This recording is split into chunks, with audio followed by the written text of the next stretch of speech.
Hamas and Israel are trading blame over their failure to conclude a ceasefire agreement, despite both sides reporting progress in recent days.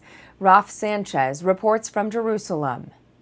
Hey there, the Holy Land marking a second Christmas and a second Hanukkah, with the war in Gaza still raging and Israeli hostages still in captivity in Gaza.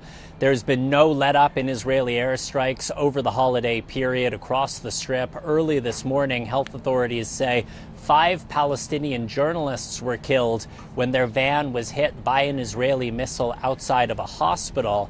They are from a network called Accuse TV. The network is saying that one of the journalists was actually waiting outside the hospital because his wife was giving birth to their child inside when this Israeli strike came down, completely destroying their press van.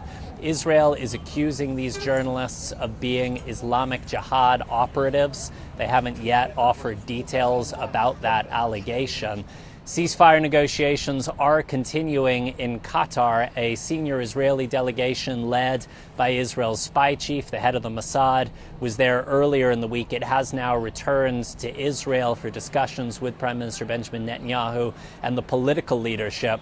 What we are seeing is both Israel and Hamas publicly accusing each other of adding new last-minute demands, which they say are slowing down these ceasefire negotiations. Now, it's not unusual to see this kind of bickering in public. It doesn't mean that the negotiations have collapsed altogether.